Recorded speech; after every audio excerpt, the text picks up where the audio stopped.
buenas noches, amigas y amigos. Estamos nuevamente en un programa más de su programa En Contextos para analizar la agenda sociopolítica nacional.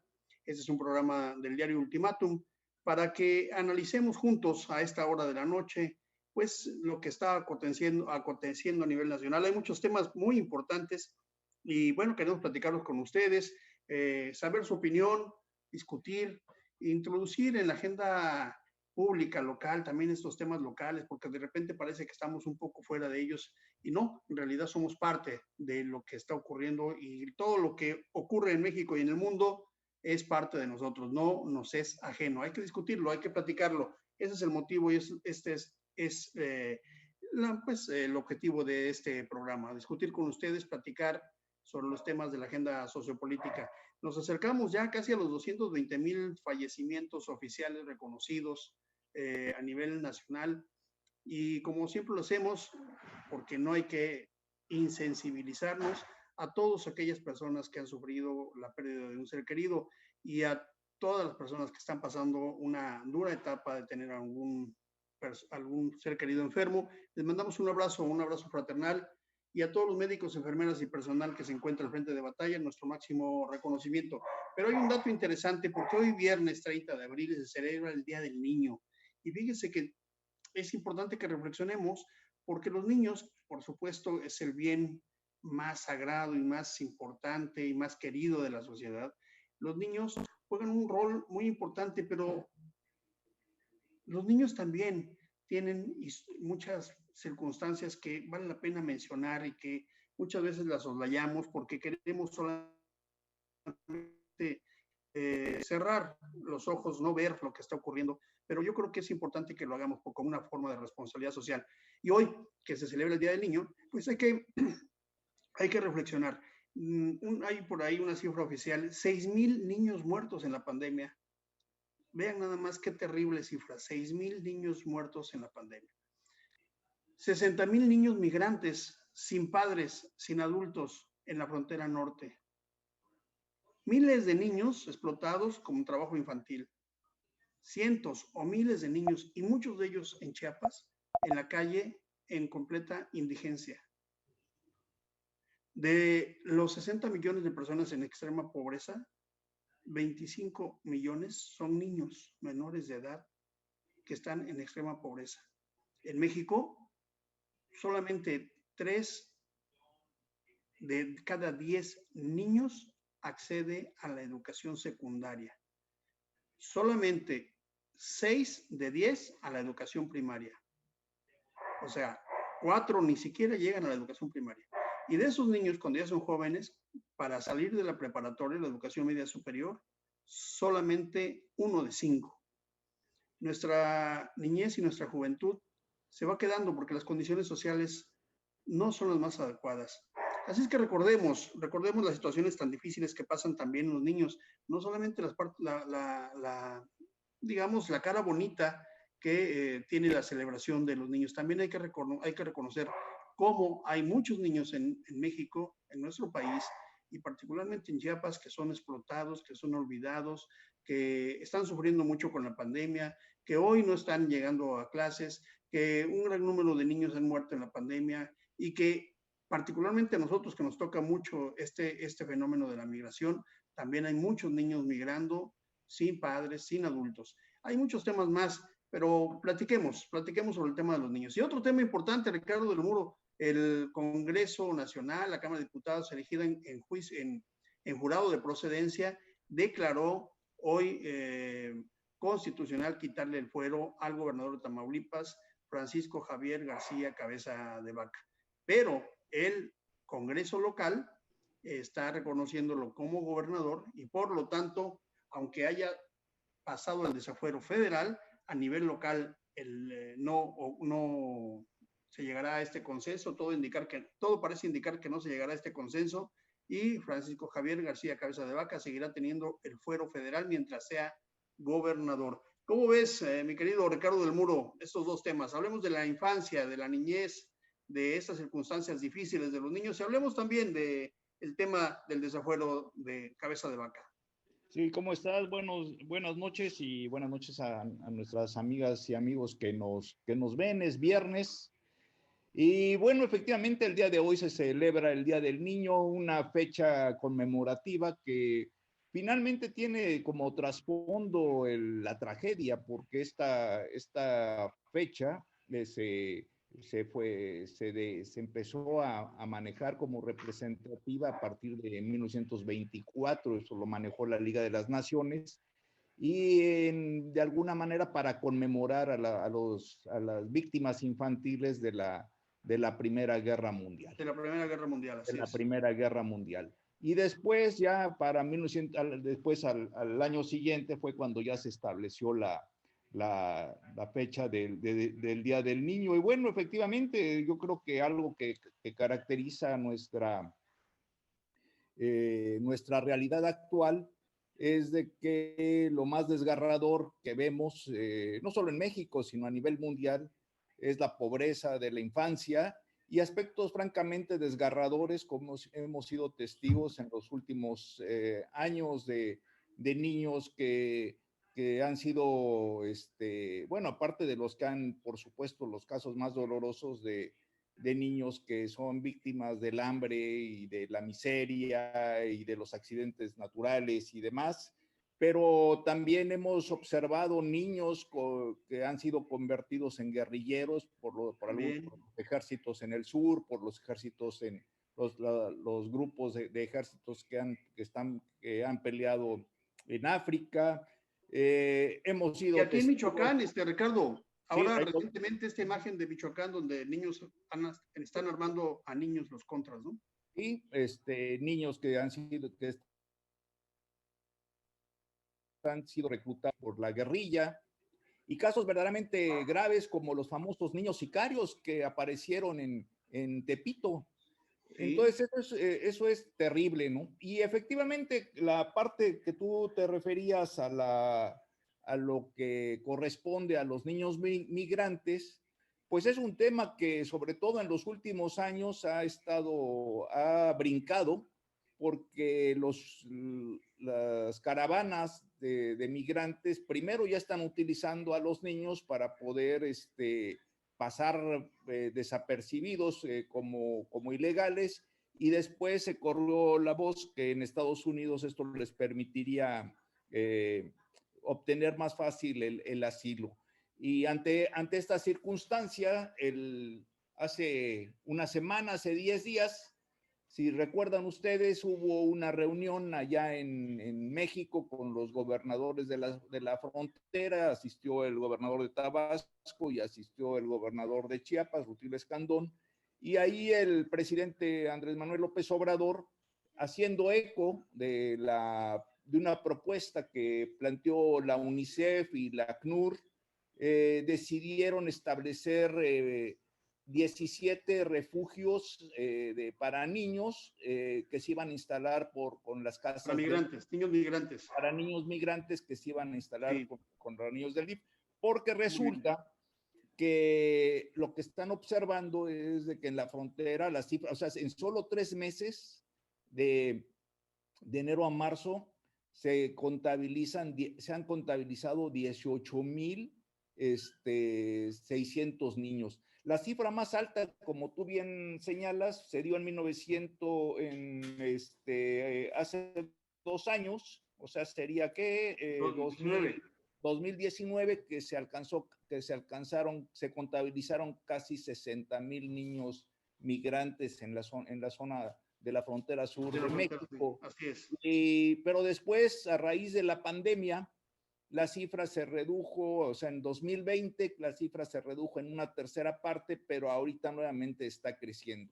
Lo que sí es un hecho es de que mediante esta medida lo que se trata es de que primero a los niños, creo que lo más importante es que a los niños se les da un trato preferencial, no se les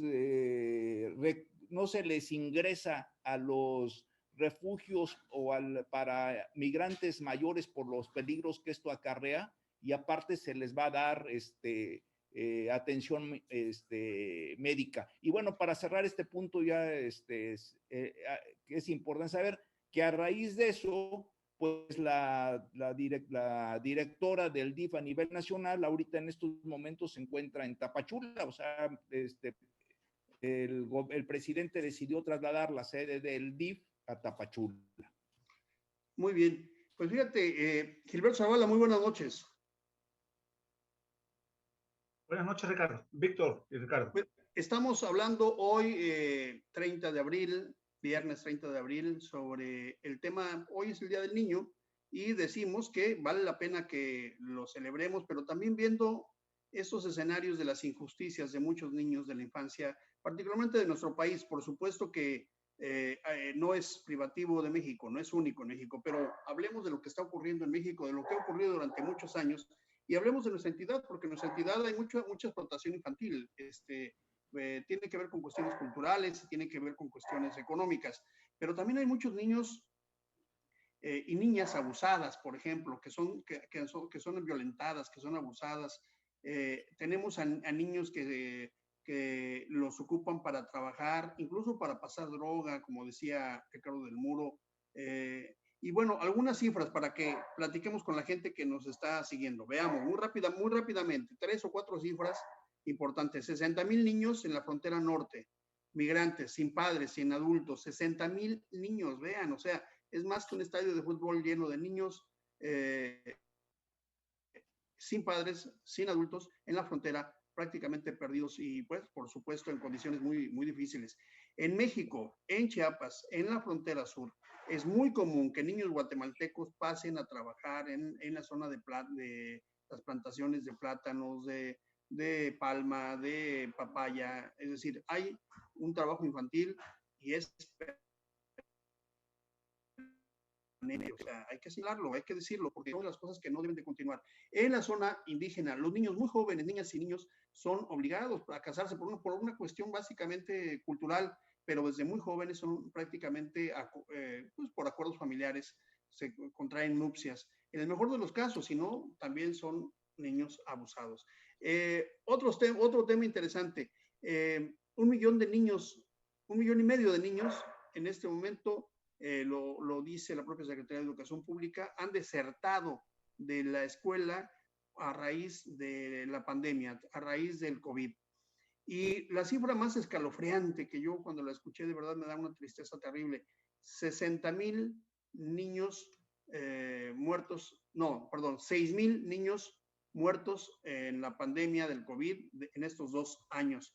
Pues son algunas cifras para reflexionar, ¿no? Nuestra infancia sufren. Y no es solamente que hoy recordemos los tiempos bonitos de cuando fuimos niños, sino hay que recordar lo que está pasando. Muchos niños en la calle, muchos niños explotados, muchos niños sin padres, muchos niños migrantes sin adultos y muchos niños siendo explotados económicamente, laboralmente. Hay que reflexionarlo porque eso es parte de un problema social gravísimo en nuestra sociedad y no es conveniente solamente cerrar los ojos. ¿Cómo ves, Gilberto Zavala? Sí, efectivamente los he escuchado y es un tema complejo, serio, que lastima, que duele. Y más a partir del referente que tú planteas, el trato que se le da a los niños migrantes en la frontera sur y en la frontera norte. Pero internamente, si hablamos de Chiapas en este caso, y en el país, por ejemplo, con este gobierno desapareció el programa migrante que atiende en el nivel básico, preescolar, primaria y secundaria, a esos niños que vienen con sus padres o van de paso o que vienen a buscar trabajo en esas fincas bananeras o plataneras o cafetaleras y que actualmente ya no hay presupuesto para atender educativamente a esos niños. Y sin embargo, escucho lo que dice Ricardo, el programa que requiere de fondos económicos que se ha implementado en la frontera sur y en la frontera norte del país. Eso implica, más bien, eso obedece a una política de relación con Estados Unidos. Sí, prácticamente obligado, digamos, ¿no? Obligado, pero que internamente nosotros, por ejemplo, no existe un diagnóstico, es mi opinión, a partir del tema educativo interno durante la pandemia. Así es. Durante la pandemia, muchos niños no tuvieron para comprar su lap o su computadora o su tablet De ahí o la cuando menos deserción, un ¿no? teléfono que pudiera bajar la aplicación.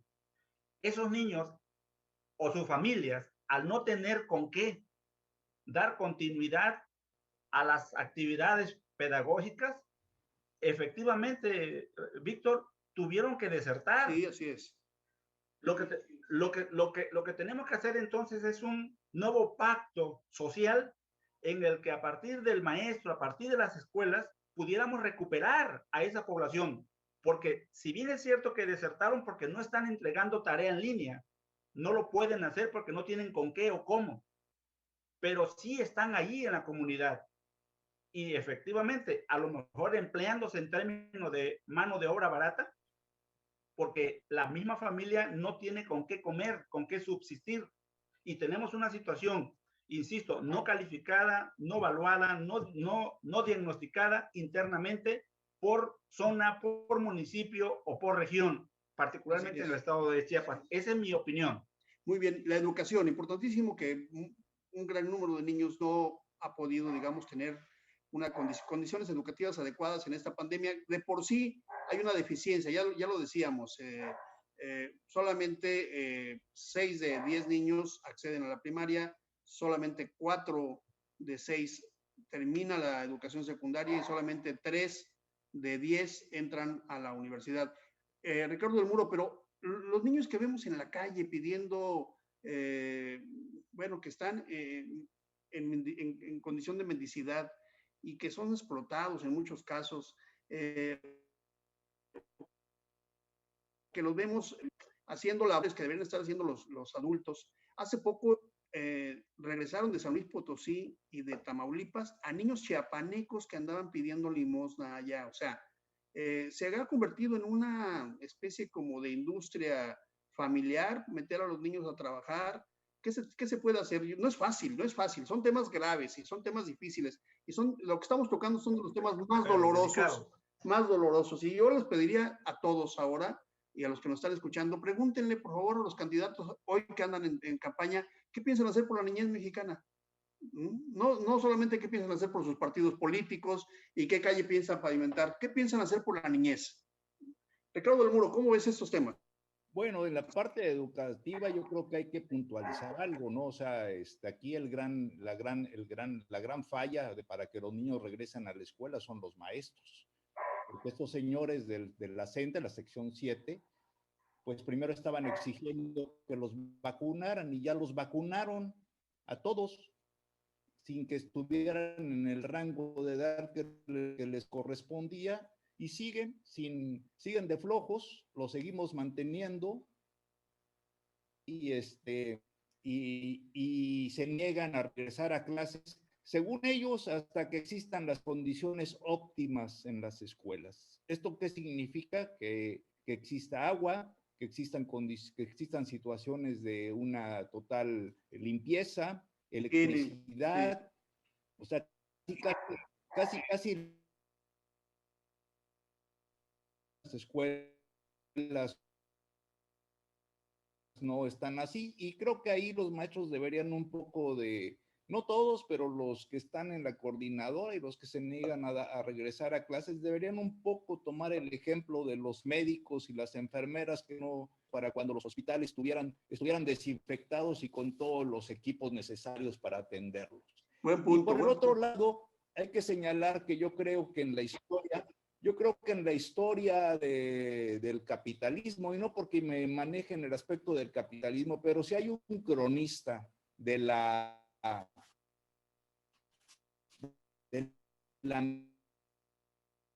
miseria, Dickens. Y Charles Dickens, a pesar de que se siente que sus libros son clásicos infantiles en muchas ocasiones, pues habló precisamente de esto, ¿no? Habló de la niñez que ha sufrido en los embates de la revolución, los embates de la revolución industrial, cuando los empresarios, para ahorrarse dinero en salarios, preferían contratar niños, además de que los niños ocupaban menos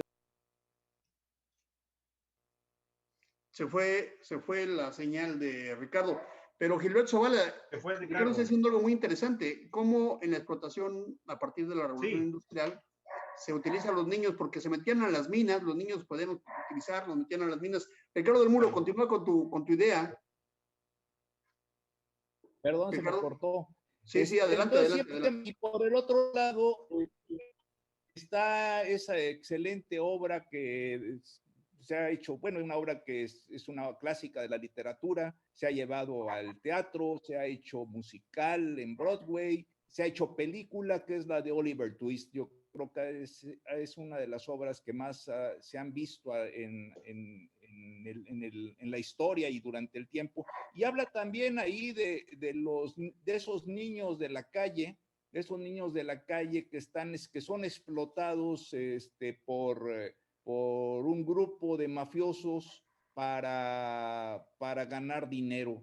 Y bueno, finalmente, pasando el tiempo, esta figura se ha reproducido. Yo me acuerdo mucho que mi abuela, allá por los años 60, 70, 60, yo todavía estaba muy chico, nos amenazaban de que nos portáramos bien y no saliéramos a la calle porque podía aparecerse el robachico en la Ciudad de México. Y esa figura del robachico, ya sabíamos que implicaba un sujeto terrible que robaba niños, los mutilaba y los ponía a pedir limosna en una forma de semiesclavitud. Desgraciadamente, este tipo de personajes y este tipo de acciones lo hemos estado viendo. Siguen repitiendo desde el tiempo.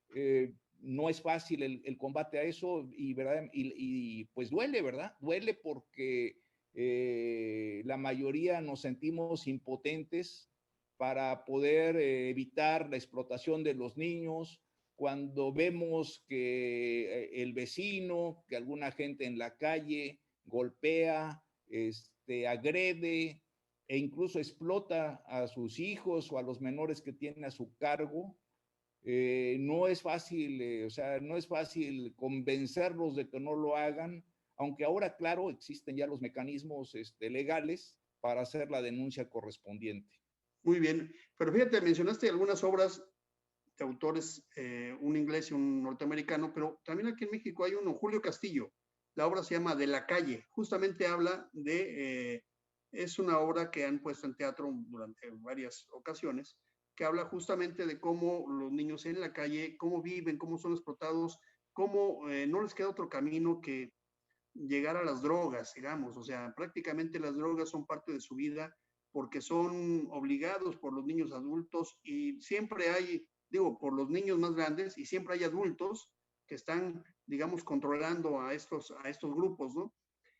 Duele mucho, es cierto lo que dices, es cierto lo que dice Gilberto Zavala, y lo que estamos haciendo ahora no es solamente ver una cara de la sociedad, una cara negra, una cara negativa de la sociedad, sino lo estamos haciendo también porque es importante que hagamos conciencia, que hagamos lo posible desde nuestros ámbitos como maestros, los que somos maestros, médicos, abogados, funcionarios públicos, padres de familia, por tratar que este sector de la población tan querida que es la de los niños, los menores de edad, vivan en mejores condiciones. De verdad es triste lo que ocurre, no solamente, como decía Gilberto Zavala, para los niños migrantes de otros países, sino nuestros propios niños de nuestros estados, de nuestras localidades. Y algo que es escalofriante, Gilberto Zavala, aumentan 10 millones el número de pobres después de la pandemia, según datos oficiales de la propia Secretaría de Hacienda.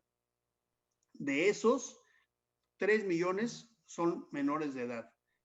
Vamos a tener una generación, la próxima generación, la generación de los niños que van a vivir en condiciones muy, muy difíciles. ¿Qué opinamos respecto a esto, Gilberto Zavala? Mira, fíjate que en este gobierno se ampliaron, se suprimieron programas sociales y se dispusieron de otros programas sociales, que para el caso, digamos, es casi lo mismo. Pero a partir de la Secretaría de Bienestar, se han establecido becas para jóvenes, jóvenes estudiantes, jóvenes universitarios y tienen nombres.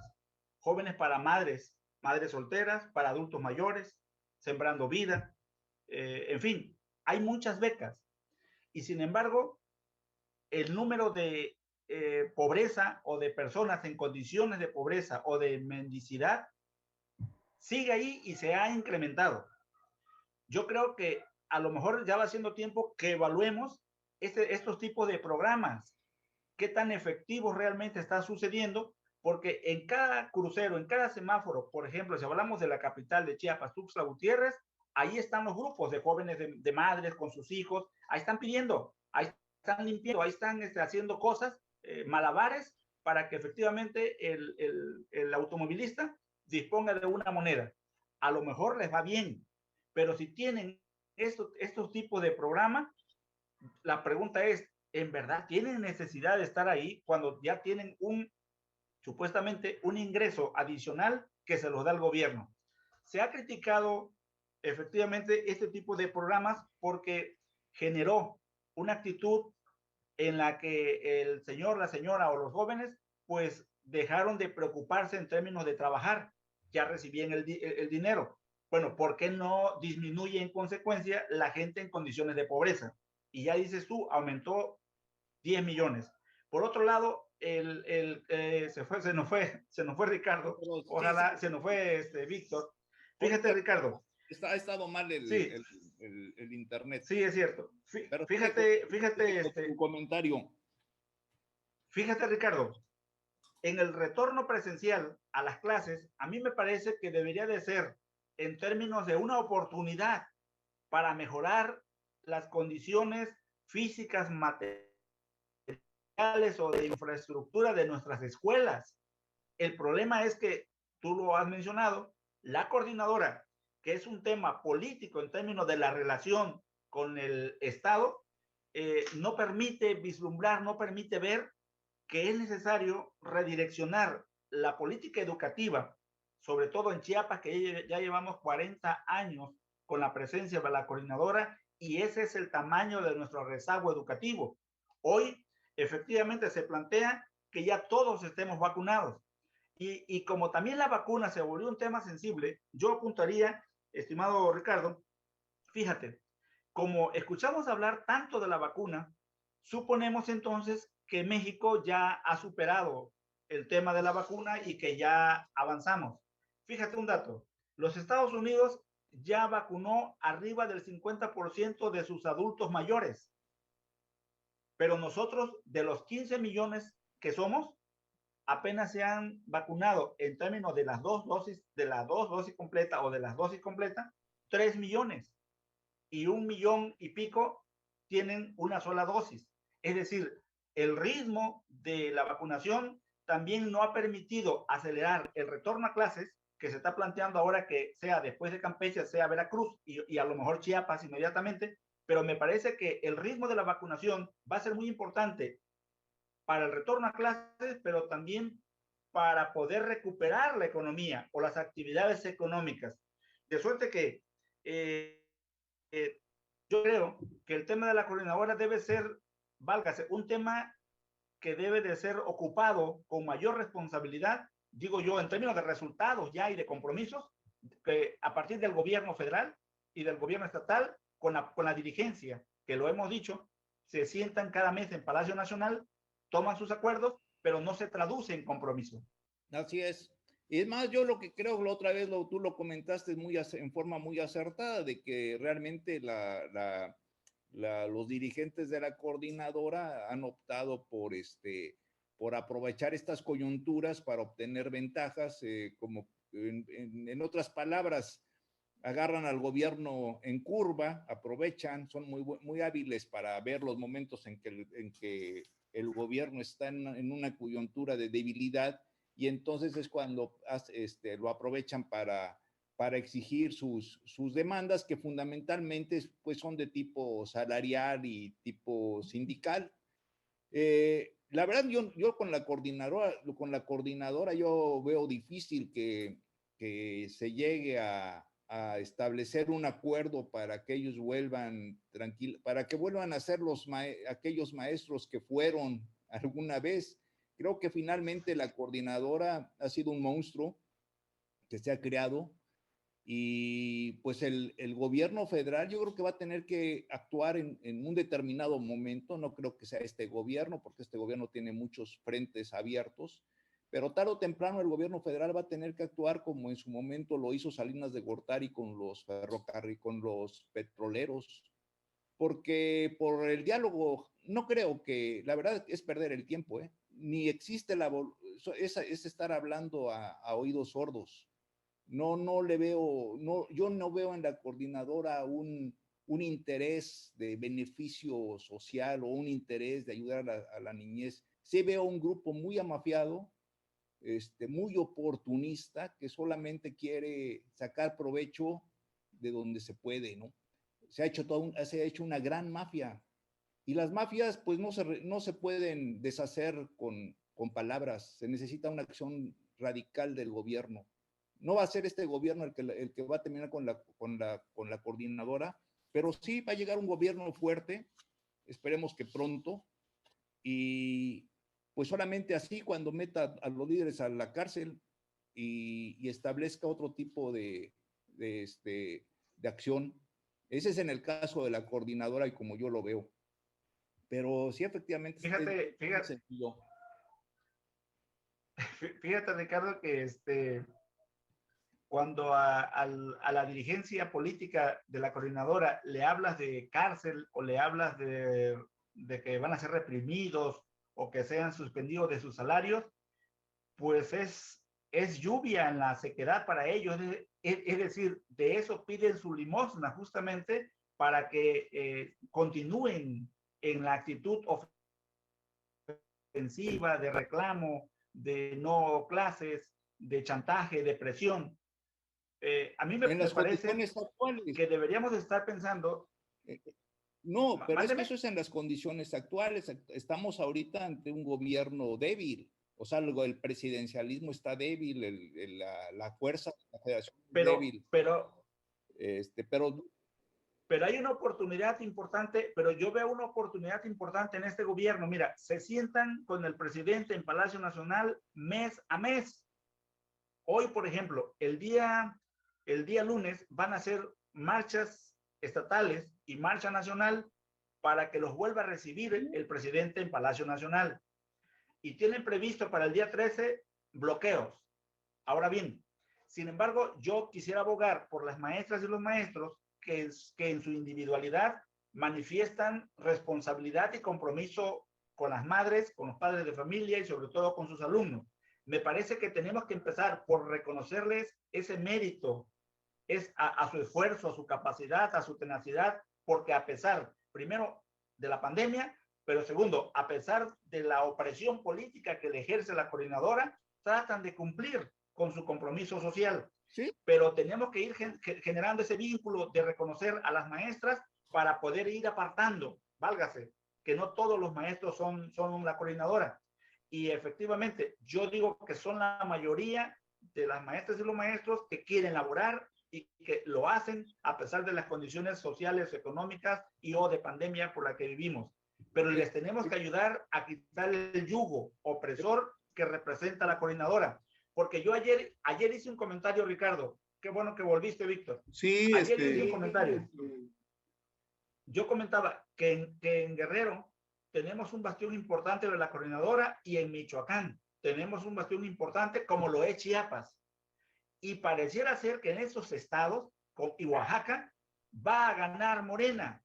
Si va a ganar Morena en esos territorios ocupados por una fuerza que entre comillas o en teoría se opone al sistema de gobierno por la nueva reforma educativa que no la quieren y por sus canonjías políticas, ¿por qué ocurre entonces eso? ¿Qué está ocurriendo? Me parece que hay un fenómeno que habría que ahondar para que dilucidemos por qué Morena en estos estados precisamente tiene sus bastiones o sus posibilidades en términos de escenario electoral para que se lleve el 100%. Sí, por eso yo lo decía, o sea, la comparación es clara con el grupo petrolero de la quina. O sea, los petroleros en la época de la quina eran un grupo intocable. Los presidentes se doblaban ante la quina y hacían lo que se le pegaba la gana a la quina. Hasta que llegó Salinas de Gortari y metió a la quina y a todos sus secuaces a la cárcel. Aquí, ¿cuántos te gustan de que sean los dirigentes de la coordinadora? ¿50? ¿100? ¿200? Un gobierno fuerte. Este no, porque este finalmente está dentro de esa lógica de necesitar este tipo de grupos y legitimarse para poder enfrentar la coyuntura que está viviendo. Pero otro gobierno que tiene que llegar, porque ya la coordinadora es un obstáculo para el desarrollo del país. Tarde o temprano va a llegar un gobierno con la suficiente legitimidad y que va a agarrar los 50, 200, va a meter al bote.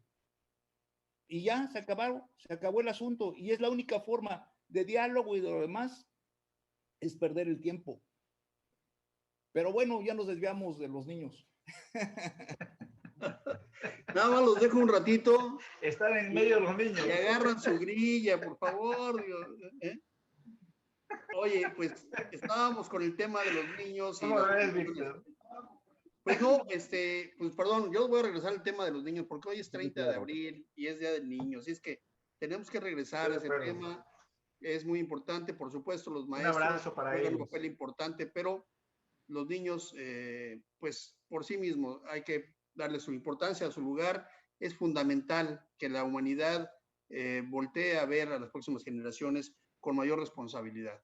Y tú hablabas, Gilberto Zavala, de algunos programas que han aparecido en este gobierno. No sé si ya los tocaron, porque como vieron se salió mi internet, pero también hay programas que han desaparecido que beneficiaban a niños, ¿no? Por ejemplo, la atención a niños con cáncer, que tenían medicamentos gratuitos, hoy ya no los tienen. Las guarderías, por ejemplo, con el argumento de la corrupción, pero desaparecieron las guarderías. Las guarderías públicas. También ha habido programas pues que están abandonando un tanto a la niñez o que están cambiando un poco cómo se atiende a la niñez, ¿no? Y bueno, yo para cerrar este comentario les diría que les mandamos muchas felicitaciones a los niños, pero quisiéramos ver que en nuestro país, en nuestro estado, los niños tuvieran las mismas oportunidades. De verdad, duele que haya muchos niños que no tengan las mismas oportunidades, que no tengan acceso a la educación, que tengan que ir a escuelas en condiciones raquíticas, que tengan maestros irresponsables, que tengan padres que no asumen esa responsabilidad de estar al pendiente de los hijos, de los niños, que tengan que crecer en condiciones, pues en condiciones de pobreza lacerantes, terribles. Lamentamos mucho que tengan que estar migrando muchos niños, lamentamos que sean niños que son, que tienen que incorporarse al mercado laboral y son abusados en el medio laboral, es decir, es un abuso meter a niños a trabajar en corta edad y además en condiciones pues que pueden provocarse muchos accidentes. Y por supuesto reprobamos el abuso a las niñas y a los niños y toda la violencia que se pueda ejercer contra este sector de la población que es tan vulnerable y tan querido, los niños. Vivan los niños. Y bueno, yo creo que con esto cerramos este tema y no sé si nos dé tiempo para más porque estamos, creo que en el límite. Teníamos que comentar, Ricardo del Muro, el tema de cabeza de vaca, el desafuero de cabeza de vaca. Un comentario rápido, Ricardo del Muro.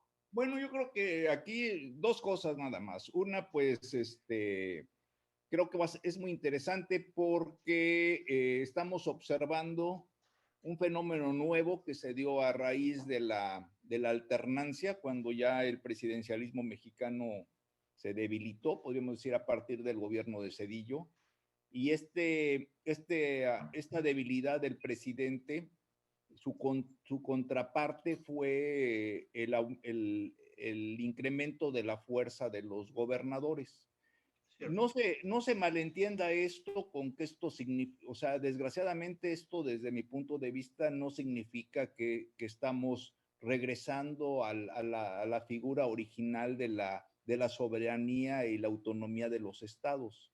Por el contrario, lo que hemos estado observando es la creación de figuras de gobernadores tipo monstruitos, tipo caciques, que hacen lo que quieren en sus estados, que tienen a los poderes subordinados a sus intereses. Y bueno, qué mejor ejemplo lo hemos tenido aquí en Chiapas, en donde un gobernador, en este caso Velasco, tranquilamente le ordena al Congreso que haga una reforma constitucional para que él pueda salir pueda dejar el cargo de gobernador, ir, tomar posesión como senador y regresar. El caso de Cabeza de Vaca es lo mismo. Nos indignamos ante la situación muy merecida de políticos que son acusados por violencia contra las mujeres y queremos ver el caso de un delincuente ladrón como si fuera un mandatario que está defendiendo la autonomía estatal. Eso es verdaderamente terrible. Bueno, muy bien. Gilberto Zavala, ¿cómo ves el caso de Francisco Javier García Cabeza de Vaca, gobernador de Tamaulipas? Es que, bueno, ya se ha hablado mucho de las acusaciones contra este gobernador, aún todavía, a pesar de que está desaforado, creo que le hace falta pasar por el filtro del Congreso local de Tamaulipas, ¿no? Creo que ahí no ha ocurrido. Creo que se aprobó su desaforarlo en la Cámara de Diputados. Así es, en el Congreso Nacional, la Cámara de Diputados. Ajá. Ahora corresponde a la Cámara local. Pero mira, estaban en términos de proyecto para que revisaran el caso de Francisco García Cabeza de Vaca, pero también estaba el caso del senador Cruz Pérez Cuellar y estaba el caso del diputado Benjamín Saúl Huerta. Ocurrió el de Cabeza de Vaca y estos dos los pasaron para el mes de septiembre. Sí, terrible. Es decir, claro, una toma de decisión en términos legal sí pasa primero por el filtro político y lo demás se deja para después porque estamos en año electoral. Es decir, el año electoral aplica con este que es político y no aplica con esto porque es mayormente sensible para el partido oficial. Creo que desde ahí está mal el asunto. Pero bueno, lo acusan a este señor de muchas cosas. Él ha dicho que no es así. Pues ya tendrá lugar y tiempo para defenderse. Yo nomás refiero que efectivamente la situación, a lo que decía Ricardo, de lo que han hecho muchos gobernadores, pero también muchos de los candidatos que ahora van para buscar ser diputados o ser senadores, también tienen un sinfín de pecados que yo insistiría, la autoridad no los revisa, no los supervisa, porque les interesa más cuidar los modelos o el modelo de la democracia en términos de la participación ciudadana en el voto, que realmente cuidar el perfil y el origen de los recursos y la actitud honesta o ética o moral de esos candidatos, que ahí van muchos que al rato van a estar acusados por andarle encerrando a chamaquitos en los hoteles. Así es, así es. Bueno, pues aquí tenemos dos posiciones, la de Ricardo del Muro, que pues menciona justamente que si alguien ha cometido un delito, pues que se ponga en manos de la justicia. No estamos condenando a nadie, hay que decirlo, porque aquí coincidimos los tres. No estamos condenando a nadie, este no es un jurado, y por supuesto que hay que respetarle los derechos de presunción de inocencia a todos. Pero el desaforarlo, lo pongo en contexto, lo que hace la Cámara de Diputados Federal, el desaforarlo es permitirle a las autoridades, a la Fiscalía, que pueda proceder legalmente contra él. Ahora, ¿qué va a ocurrir? Que en el Congreso local tienen que decidir si lo desafueran o no lo desafueran. El comentario de Ricardo del Muro se está adelantando diciendo que prácticamente no va a ser desaforado porque tiene la protección de su propio Congreso y que eso es un abuso realmente de las estructuras de poder. Gilberto Zavala, pues efectivamente esta disparidad entre juzgar o más bien desaforar, en este caso, a un gobernador de la oposición y proteger de manera indirecta a un abusador de menores. Saúl Huerta, el diputado de Puebla, que ha dado mucho de qué hablar en los últimos días y que en este momento, hace algunas horas, acaban de dar una alerta de migración porque temen que huya del país. En fin, el lunes podremos platicar estos dos temas y muchos temas más, porque el lunes también ya vamos a estar en el umbral del inicio de las campañas locales, que también va a ser muy interesante. Le mandamos muchos saludos a los niños, a sus hijos, a sus a sus sobrinos, a todos los niños que pues, están a nuestro alrededor, y le pedimos a las autoridades y a todos que consideremos mejor este Día del Niño para reflexionar y buscar la forma de tener nuevas generaciones más responsables, más justas, en mejores condiciones, que puedan estar y que puedan vivir en mejores condiciones de vida. Gilberto Zavala, muy buenas noches. Buenas noches, estimado Víctor. Hasta el día lunes. Ricardo del Muro, muy buenas noches. Muy buenas noches. Hasta el lunes. Buen fin de semana. Y muy buenas noches a todos ustedes, amigas y amigos que nos siguieron el día de hoy. Nos vemos el lunes en un programa más en Contextos del Diario Ultimátum. Que tengan buen fin de semana y al seguirse cuidando. Y al que se pueda vacunar, pues hay que vacunarse.